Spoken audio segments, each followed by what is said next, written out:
A reforma trabalhista, só para citar dois pontos importantes que atingiram o sindicato e que, num primeiro momento, o trabalhador entendeu que isso não afetaria em nada ele, que não tinha problema nenhum, porque afetou só o sindicato, são dois pontos importantes. Primeiro, foi o fim da contribuição sindical obrigatória.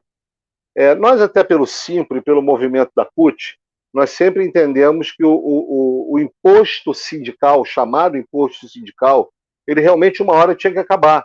Até porque isso legitimava, às vezes, o financiamento de muitos sindicatos de gaveta.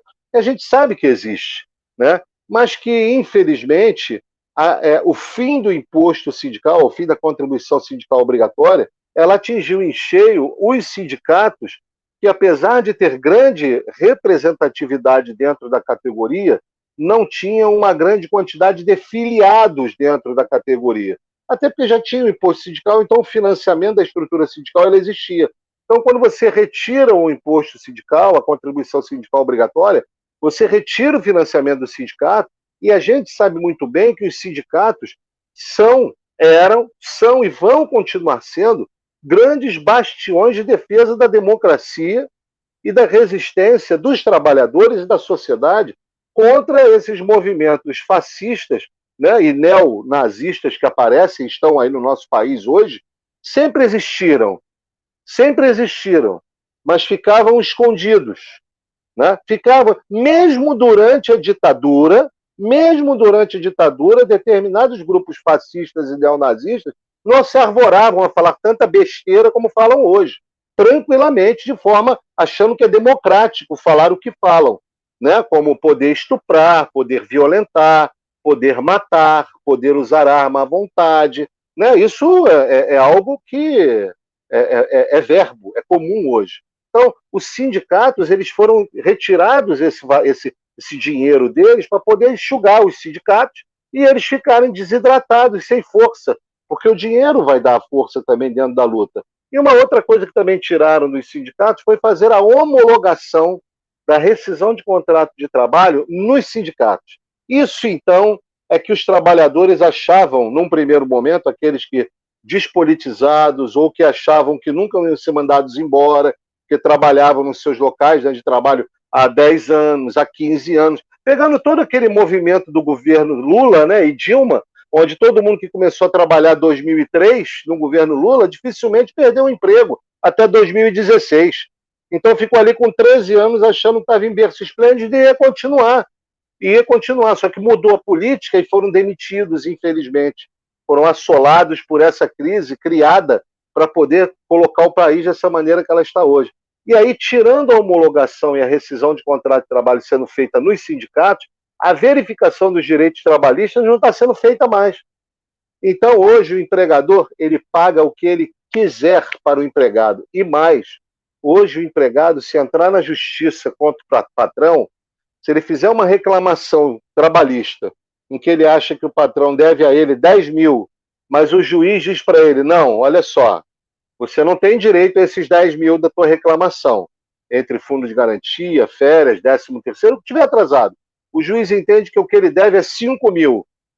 Os outros 5 mil que você reclamou, por você ter reclamado e não ter conquistado, você tem que pagar o patrão.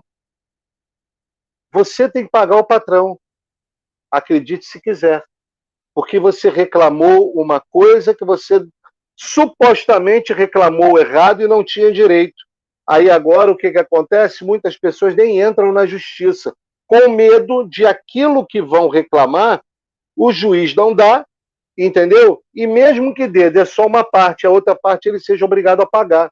Nós já tivemos situação de trabalhadores. É isso que eu ia perguntar. Você já viu casos Já assim?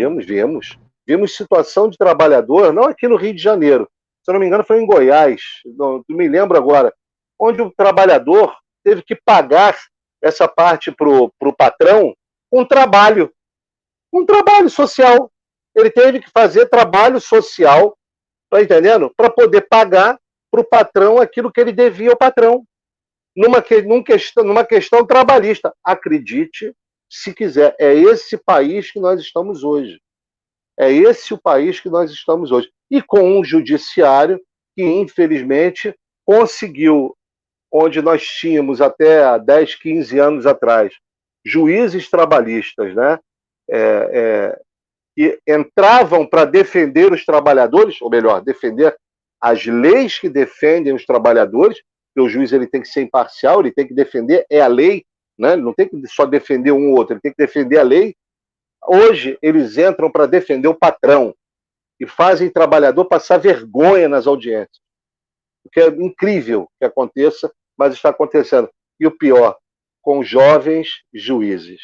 Juízes de 30, 35 anos, com pouquíssimas vezes experiência, até de como advogados, juízes com menos de 30 anos, e que fazem julgamentos como se estivessem diante dos seus empregados, porque eles pertencem à elite, né? O juiz ele não pertence a uma casta da sociedade comum, né? Ele está num patamar muito acima do Flamengo, só para deixar meu amigo botar foguete triste, está muito acima do Flamengo, o juiz, entendeu? Então ele acha que pode fazer o que quiser, e infelizmente é o que está acontecendo. Então é nesse momento que a gente observa que a reforma trabalhista, ela veio a fazer essa. Só eu citei 2 pontos para vocês, 3 pontos para vocês da reforma trabalhista que veio a destruir o direito do trabalhador e favorecer o patrão, né? Óbvio, que é o melhor de tudo, né?